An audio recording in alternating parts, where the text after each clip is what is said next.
اتفعل هذا بصاحب رسول اللہ صلی اللہ علیہ وآلہ وسلم بقول الولید ابن عقبہ، ولید بن عقبہ نے کیا لکھ دیا خط کہ تم اس کی بات سن کر کے ایسا کام کرتے ہو رسول اللہ کے جلیل القدر صحابی کے ساتھ؟ یہ حضرت علی علیہ السلام بول پڑے، اعتراض کر پڑے۔ فقال، حضرت عثمان نے جواب میں کہا ما بقول الولید فعلت هذا، میں صرف ولید کی بات سن کر کے ایسا میں نے نہیں کیا، بلکہ ولیکن وجہت زبید بن سلط الکندی الی الکوفہ، میں نے زبید بن سلط الکندی کو بھیجا تھا کوفے کی طرف، تو اس نے مجھے بتایا۔ فقال له ابن مسعود، اس کو ابن مسعود نے کیا کہا ہے؟ ان دم عثمان حلال، عثمان کا خون حلال ہے، تو ایسی بات اس نے کی، اس لیے میں نے اس کو سزا دی۔ فقال علی علیہ السلام نے فرمایا، مولا علی علیہ السلام نے، کہ خود زبید بھی تو غیر ثقہ ہے، اس کی باتوں کا بھی کیا بھروسہ کہ تم نے اس کی بات سن کر کے اس کو اس طرح مارا اور پٹائی کی۔ اور لمبی بحث ہے اس میں اور لمبی حدیث ہے کہ اس کے بعد علی علیہ السلام کھڑے ہوئے اور ابن مسعود کو اٹھایا، اس کو سینے سے لگایا، پھر اس کو اس کی منزل کی طرف لے کے گئے اور پھر ان کی تیمارداری کا کام بھی کیا۔ کون؟ دشمن نہیں، عبداللہ بن مسعود جیسے جلیل القدر صحابی کو اپنے سینے سے لگایا اور لے کے گئے اور ان کے ساتھ جو تیمارداری کا کام تھا وہ کیا۔ بہت لمبی چوڑی گفتگو ہے، میں چونکہ وقت کے دامن میں گنجائش نہیں ہے، میں حدیث کو نیچے لے کے جا رہا ہوں۔ اس کے بعد اب دیکھیے گا، اب اس کو سنیے گا اور اس کے بعد اندازہ لگائیے گا۔ وَلَمَّا مَرَضَ ابن مسعود مَرَضَهُ الَّذِي مَاتَ فِيهِ، جب حضرت عبداللہ بن مسعود رضوان اللہ تعالی علیہ بیمار ہوئے اور وہ جو بیماری تھی وہ بھی مرض الموت کی تھی، تو اتاہ عثمان عائدن، حضرت عثمان ان کی طرف آئے۔ فقال ما تشتکی، کوئی شکایت ہو تو بتانا۔ قال ذنوبی، شکایت کیا؟ میں اپنے گناہوں کو لے کر اللہ کی بارگاہ میں توبہ کر رہا ہوں۔ قال فما تشتہی، کچھ چاہتے ہو؟ کیا چاہتے ہو؟ قال رحمت ربی، میں تو صرف اللہ کی رحمت چاہتا ہوں۔ قال الا ادعو لک طبیبا، کیا تمہارے لیے میں ڈاکٹر بلاؤں، کوئی طبیب بلاؤں کہ تمہارا علاج کرے؟ قال، حضرت عبداللہ بن مسعود نے فرمایا الطبیب امرضنی، طبیب تو خود مجھے بیمار کر گیا ہے، یعنی طنز کیا، تانا دیا کہ آپ طبیب کی بات کر رہے ہیں، بیمار تو آپ ہی نے کیا مجھے۔ قال افلا آمر لک بعطائک، کیا تم چاہتے ہو کہ میں حکم دوں تمہارے لیے کہ کچھ عطا مل جائے، عطیہ تمہیں مل جائے؟ قال منعتنی ہے وانا محتاج الیہ وتعتنی ہے وانا مستغنی عنہ، جب مجھے ضرورت تھی اس وقت تو آپ نے کچھ نہیں دیا، منع کیا، اور جب میں مستغنی ہو گیا ہوں تو آج آپ کچھ دینے کی بات کر رہے ہیں۔ اس میں ایک دوسرا طنز تھا جو عبداللہ ابن مسعود نے آخری لمحات میں اپنی زندگی کے کیا۔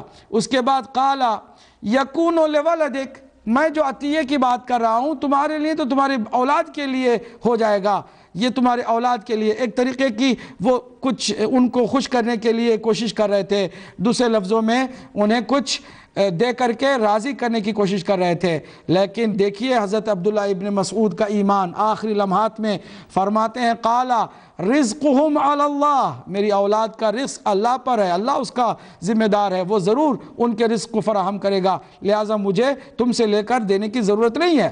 قال، اب یہاں پر حضرت عثمان کہتے ہیں استغفر لی یا ابا عبد الرحمن، یہ ابا عبد الرحمن آپ کی کنیت تھی، کہتے ہیں عبداللہ بن مسعود سے کہ آپ میرے لیے استغفار کریں۔ قال، اب دیکھیے نا حضرت عبداللہ بن مسعود آخری لمحات میں ہیں، ان کی بات میں کس حد تک مظلومیت ٹپک رہی ہے اور ظالم کو کس طرح وہ بے نقاب کر رہے ہیں۔ کہہ رہے ہیں قال اسأل اللہ ان یأخذ لی منک بحقی، میں تو اللہ سے یہی مانگتا ہوں دعا کہ میرے حق کو آپ سے ضرور اصول کرے۔ دیکھیں نا، یعنی میرا حق ضائع کیا گیا ہے، مجھ پر ظلم ہوا ہے، اس کا حساب ضرور چکا ہے، میں اللہ سے یہی دعا کرتا ہوں آپ سے میرا حساب ضرور لے۔ اس کے بعد یہاں حدیث آ کر کے تمام ہونے جا رہی ہے وَأَوْصَى أَنْ لَا يُصَلِّي عَلَيْهِ عثمان، وصیت کی حضرت عبداللہ بن مسعود نے کہ ان کی نماز جنازہ میں عثمان نہ آئیں، نماز جنازہ کی وہ نہ پڑھائیں۔ فَدُفِنَ بِالْبَقِي، بقی میں ان کو دفن کیا گیا۔ وعثمان لا یعلم، حضرت عثمان یا یعلم، حضرت عثمان کو خبر نہیں دی گئی تھی، یعنی عثمان کو خبر نہیں دی گئی اور دفن کر دیا گیا حضرت عبداللہ بن مسعود کو۔ فلما علم، جب حضرت عثمان کو پتہ چلا تو غضبناک ہوئے، وقال، اور کہنے لگے سبقتمونی بہی، اس معاملے میں تم لوگوں نے مجھ سے سبقت لی ہے، ایسا کیوں کیا، مجھے بغیر بتائے ان کو دفن کر دیا۔ فقال له عمار بن یاسر، یہ بھی ایک جلیل القدر صحابی جو ان کے ساتھ بھی زیادتیاں ہوئی ہیں، شاید کسی موقع پر ہم عرض کریں چونکہ وقت کے دامن میں گنجائش نہیں ہے، حضرت عمار بن یاسر نے کہا عثمان بن عفان سے کہ انہو اوصى ان لا تصلی علیہ، ہم کیا کریں کہ وصیت کی تھی حضرت عبداللہ بن مسعود نے کہ آپ ان کی نماز میت نہ پڑھیں۔ ناظرین اب ذرا غور کر لیں، ایک طرف ارباب اقتدار کی تاریخ ہے، ارباب اقتدار کی تاریخ عجیب و غریب ہے، دوسری طرف صحابہ باوفا صحابہ ہیں جو اہل بیت اطہار کے ساتھ کھڑے ہیں اور اہل بیت اطہار کو حق بجانب مانتے ہوئے اس پر ڈٹ گئے ہیں اور کبھی کمپرومائز نہیں کرتے ہیں، ان پر زیادتیاں ہوتی ہیں، لیکن نتیجہ آپ کو میں ایک بات بتاتا ہوا چلوں اور تمام کروں گفتگو کو۔ ادھر رسول اسلام کی میت کی جو نماز تھی اور تدفین اور تدفین کا موقع تھا، وہاں ارباب اقتدار غائب ہیں، غیر حاضر ہیں۔ پھر جناب سیدہ فاطمۃ الزہرا سلام اللہ علیہا خود، جیسے عبداللہ بن مسعود نے یہاں پر وصیت کی، وہاں پر وہ وصیت کرتے ہیں کہ شیخین کو اس کی خبر نہ ہو، رات کی تاریکی میں مجھے دفن کیا جائے، وہ نماز میں میری جنازے میں شریک نہ ہوں۔ چنانچہ ایسے ہی ہوا۔ پھر اس کے بعد آپ دیکھتے جائیں عبداللہ بن مسعود جیسے صحابی رسول صلی اللہ علیہ وآلہ وسلم، انہوں نے بھی جو ہے اس طرح کی وصیت کی کہ ارباب اقتدار اس میں ان کی نماز میت میں شریک نہ ہوں۔ چنانچہ ان کی نماز میت میں بھی، یعنی عثمان بن عفان کی نماز میت میں بھی جلیل القدر صحابی میں سے کوئی ایک صحابی شریک نہیں تھا، یہاں تک کہ خود اہل سنت کی کتابوں میں ہے کہ 3 دن تک حضرت عثمان بن عفان کو کوئی دفن کرنے کے لیے بھی تیار نہیں تھا اور مروان بن حکم نے ان کی نماز میت پڑھائی۔ تو اندازہ لگائیے کہ ارباب اقتدار کی تاریخ کچھ اور ہے اور صاحبان حق و حقیقت اور صحابہ باوفا کی تاریخ کچھ الگ ہے۔ مظلوم صحابہ کی ہماری فہرست جو ہے وہ جیسا کہ قبلہ نے بتایا بہت لمبی ہے، 200 سے زیادہ صحابہ کرام ہیں کہ جن پر زیادتیاں ہوئیں، ظلم ہوا۔ ان صحابہ کے بارے میں تو کسی کی رگے غیرت صحابیت پھڑکتی نہیں ہے اور کسی کو جذبہ نہیں اٹھتا کہ ہم بھی مسلمان ہیں، صحابہ کرام کو ماننے والے ہیں، کیوں صحابی کے ساتھ ایسا ہوا، کوئی پوچھنے کے لیے تیار نہیں ہے اور سیدھے سیدھے ہمیں کہہ دیتے ہیں کہ آپ گستاخ صحابہ ہیں۔ صحابہ کو جو ظلم کا نشانہ قرار دے اور ایسے باوفا صحابہ کو قتل بھی کرے، وہ جرم اللہ کے نزدیک زیادہ ہے یا پھر صحابہ کرام جو باوفا ہیں ان کے قاتل اور ظالم کا ہم برملا اعلان کر دیں اور بتا دیں تو ہم زیادہ مجرم ہو جاتے ہیں، ہم آہ بھی کرتے ہیں تو ہو جاتے ہیں بدنام، وہ قتل بھی کرتے ہیں تو چرچا نہیں ہوتا۔ ایسا کیوں ہے؟ غور طلب بات ہے۔ پہلے کالر کو آج کے اس پروگرام میں شامل کرنے جا رہے ہیں۔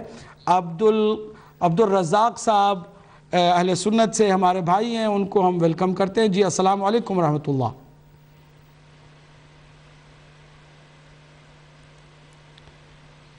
جی السلام علیکم ورحمۃ اللہ۔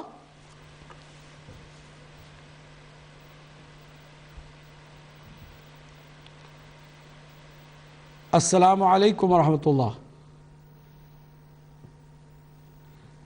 لگتا ہے کہ وہ چلے گئے ہیں، کافی دیر سے منتظر تھے، ہم معذرت خواہ ہیں، ہم بات کو مکمل کرنا چاہتے تھے، اس لیے ہم نے آج کال جو ہے نا وہ دیر سے لینے کا ارادہ کیا تھا۔ آپ ابھی کال کر سکتے ہیں، کچھ منٹ ہم آپ کی خدمت میں حاضر ہیں۔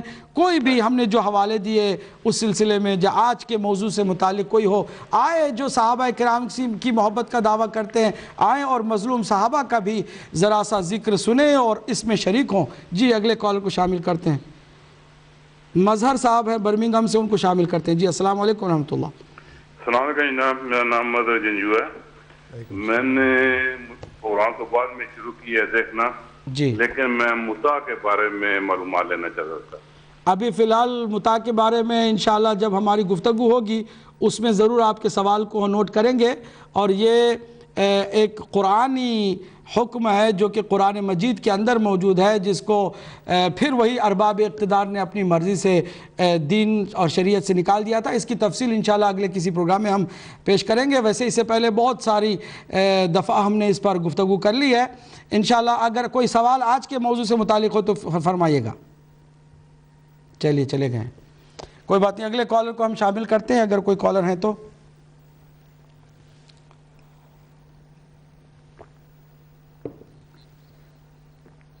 جی سید ذاکر حسین صاحب ہیں لوٹن سے، ہم ان کو خوش آمدید کہتے ہیں۔ جی السلام علیکم ورحمۃ اللہ۔ عابدی صاحب السلام علیکم۔ وعلیکم اہل السلام۔ سنت کی ایک معتبر کتاب مشکات المصابیح میں ایک حدیث نبوی ہے جی جی جس کی روایت ابو ذر غفاری نے کی ہے۔ جی جی من دعا رجلا بالکفر او قال عدو اللہ ولیس کذالک الا ھذا علیہ، اگر کوئی کسی پر کفر کا الزام لگائے یا اسے عدو اللہ کہے اور وہ ایسا نہ ہو تو یہ بات خود اس پر لوٹ جائے گی، یعنی کہنے والے پر لوٹ جائے گی۔ تو اب حضرت عمر نے مالک بن نویرہ کے قاتل خالد بن ولید کو کہا عدو اللہ۔